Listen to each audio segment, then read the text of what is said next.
جن کے بہت زیادہ وقت گزرا ہے. میرے خیال میں حافظ بشیر صاحب جب میں آیا تھا شروع میں ان کی محبتیں مجھے نظر آتی تھیں تو وہ تشریف لائے ہیں. وہ 2-3 منٹ میں آپ کے ساتھ مخاطب ہوں گے. محترم جناب حافظ محمد بشیر احمد صاحب جن کا تعلق دارالعلوم نورسوائن.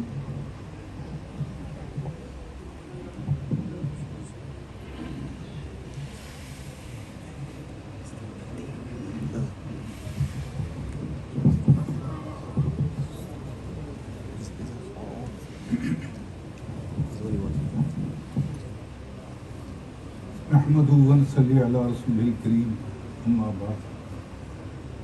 کل من علیہ فان صدق اللہ العظیم.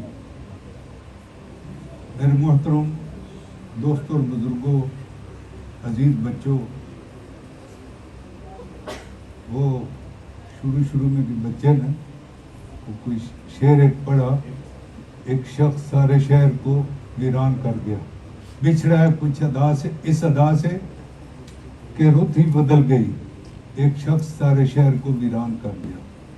تو میرے ذہن میں خیال آیا کہ حاجی صاحب کے متعلق یہ ہم نہیں سوچ سکتے کہ وہ ویران کر گیا، وہ تو آباد کر گیا اس گلشن میں. حاجی صاحب داغ مفارقت ضرور دے گئے، وہ جدائی ہمیں ضرور دے گئے، وہ عظیم انسان ہمیں جدائی ضرور دے گئے کہ اس سے سارا شہر اشک بار، صرف شہر ان کی فیملی، ان کے بچے، بچوں کے بچے، پھر پورا شہر، تمام ادارے اور یہ پورا گلشن، یہ سارا اشک بار ہے، غمگین ہے، غمگین ضرور ہے، لیکن ویران نہیں کر گیا، آباد کر گیا. اور ان کی روح اس دنیا سے جاتے ہوئے یہ ضرور دعا کر کے گئی ہوگی کہ پھلا پھولا رہے یار اب چمن میری امیدوں کا، جگر کا خون دے دے کر یہ بوٹے میں نے پالے ہیں.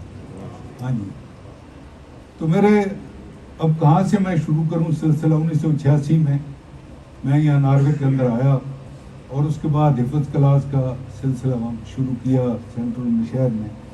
تو وہ آتے تھے میرے پاس بیٹھتے تھے، بچے منظر سنا رہے ہوتے تھے، قرآن سنا رہے ہوتے تھے. تو انہوں نے مجھے کہا کہ اچھا آپ ایسے کریں کہ تھوڑا سا مجھے ٹائم اس کیسٹ کے لیے، یہ بچپن میں تھا چھوٹا، کہ ہمارے گھر میں تشریف لائیں، اس کا قرآن سنا کریں، منظر سنا کریں. اچھا اس چلتا رہا سلسلہ. پھر یہ مدینہ یونیورسٹی چلے گئے. ابھی وہ بیماری تھے، بیماری سے کچھ دن پہلے ہی انہی کا ایک بچہ ہے چھوٹا سا، تو مجھے کہنے لگے کہ ایسے کریں کہ کچھ صورتیں ہیں قرآن پاک کی تو آپ ان کا ترجمہ ان کو پڑھائیں، ان کا سنیں. تو میں نے کہا کیسے؟ ان کا جی وہ بچے کو ہم تیار کرائیں گے تو آپ ٹیلی فون کے اوپر ہی سن لیے کریں اور آگے سبق دے دیا کریں. تو یہ ساری ان کی یادیں ہیں.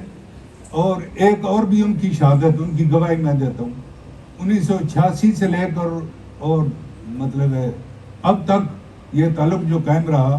میں نے ہمیشہ یعنی کبھی وہ تشریف لاتے، کبھی ہم تشریف لاتے، کبھی ہم حاضر ہوتے ان کی خدمت میں.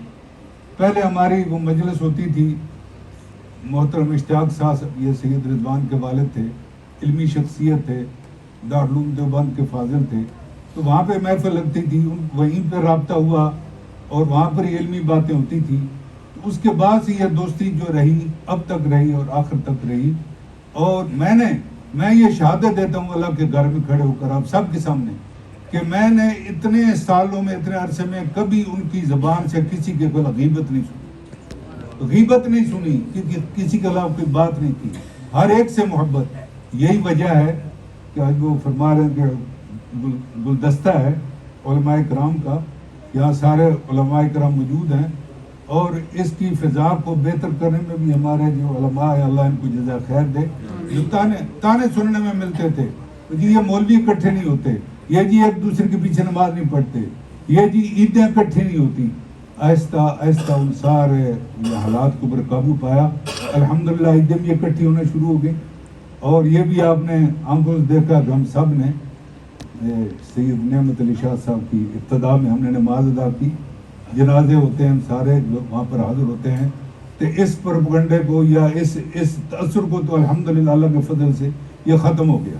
اور دوسری بات یہ کہ یہاں پر جب یہ مرکز قائم ہوا تو اس کے بعد یعنی پھر پہلے ورنہ شہر کے اندر بھی یہ صومالیہ والوں کی مسجد، یہ عربوں کی مسجد، یہ پختہ، یہ فلاں طبقے کی، یہاں پر کسی اور طبقے نے، امت کے کسی طبقے نے اپنا سینٹر بنانے کی ضرورت محسوس نہیں کی کہ یہاں پر سب کو استقبال ملتا، سب کو پیار ملتا اور سب یہ اس کو اپنا مرکز جو ہے وہ سمجھتے۔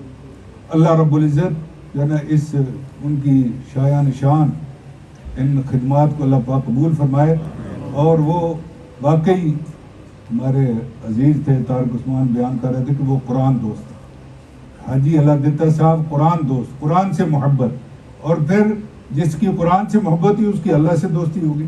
نبی کریم نے فرمایا تبرک بالقرآن فإنہ کلام اللہ وخرج منہ، قرآن کے ذریعے برکت حاصل کرو کہ یہ اللہ کا کلام ہے، اللہ کے اندر سے نکلا ہے، جس نے اللہ سے قلبی دوستی لگانی ہے وہ قرآن سے دوستی لگا لے۔ تو حاجی اللہ دتا صاحب قرآن دوست ہے، اور قرآن دوست یعنی قرآن اور صاحب قرآن یہ ایک ہی ہے، یعنی صاحب قرآن سے بھی عشق اور قرآن سے بھی عشق، اور دونوں میں مطابقت، دونوں میں مماثلت۔ یہ قرآن جو کتابی صورت میں ہے اور ایک قرآن جو مجسم صورت میں آقا نامدار صلی اللہ علیہ وسلم کی جنم زندگی صورت میں، دونوں میں مطابقت ہے، دونوں میں مماثلت ہے۔ یہ قرآن یہ بھی باعث رحمت، وہ صاحب قرآن باعث رحمت، یہ باعث ہدایت، وہ بھی باعث ہدایت، یہ بھی باعث برکت، وہ بھی باعث برکت، اور ان کہتے ہیں ان کی زلفیں کالی، ان کی ستریں کالی۔ فرق صرف یہ ہے کہ جو اس قرآن کو پڑھتا ہے وہ قاری بن جاتا ہے، جو اس قرآن کو پڑھتا ہے یعنی صاحب قرآن کو صحابی بن جاتا ہے۔ یہ تو ان کے عشق رسول اور قرآن سے محبت یہ بھرا ہوا تھا۔ اور ایک مرتبہ ہم آپس میں شکایت بھی کرتے تھے، شکوہ شکایت بھی۔ ایک دفعہ میں نے کہا حاجی صاحب ایک تو یہ جو آن لائن قرآن پڑھانے والے جو ہیں نا، ان کی مثال ایسے ہے جیسے وہ گلیوں میں آواز لگاتے ہیں بانڈے کلی کرا لو، بانڈے کلی کرا لو، یا ٹیلی فون پہ ٹیلی فون کالر رکھے ہوئے ہیں، مسجدیں ویران کر دی۔ تو کلاسیں جو مسجد میں آتی تھی تو لوگ ان بچوں کی وجہ سے مسجد کے ساتھ تعلق ہوتا تھا، ساری مسجد آباد تھی، اب لوگ گھروں کے اندر ہی وہ کر لیتے ہیں تو لوگوں کا رابطہ تعلق بھی کم ہو گیا، مسجدوں کی رونق کم ہو گئی۔ تو اس کے اوپر بھی انہوں نے اصلاحی جملہ ہی کہا، انہوں نے کہا جی آپ لوگ یہاں پڑھاتے ہو، اتنا ٹائم تو نہیں دیتے ہو نا، بچہ آتا ہے 2-4 منٹ 5 منٹ ایک پر لگاتے ہو سب، پھر اس کو آگے بھیج دیتے ہو، تو وہ جو نیٹ والے وہ کم از کم اتنا ٹائم تو دیتے ہیں۔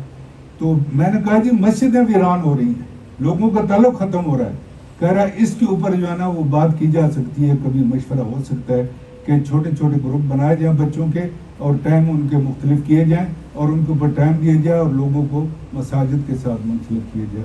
بہرحال یہ یادیں ہیں جی، زیادہ میں ٹائم نہیں لینا چاہتا، اتنا سال کی دوستی پر محیط اور ان کے اوصاف اور ان کی خوبیاں۔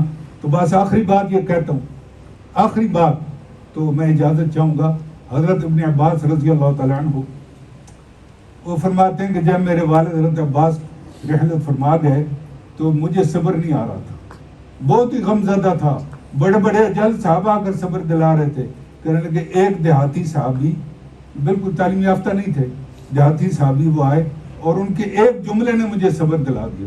ان کے جی وہ کون سا جملہ؟ فرمایا کہ اس صحابی نے یہ کہا کہ اے ابن عباس آپ کے والد کدھر گئے؟ تو انہوں نے کہا جی اللہ کے پاس۔ تو ان کا جی پھر آپ بہتر ہو کہ اللہ بہتر ہے؟ ان کا جی اللہ بہتر ہے۔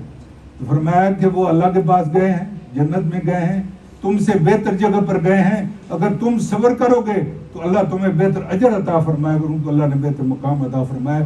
یہی الفاظ ان کی اولاد کے لیے، ان کے بچوں کے لیے، بچوں کے بچوں کے لیے اور آپ سب کے لیے کہ بس اللہ پاک مبشر الصابرین، اللہ ہمیں صبر نصیب فرمائے اور اللہ رب العزت ان کا یہ گلشن آباد اور شاد رکھے۔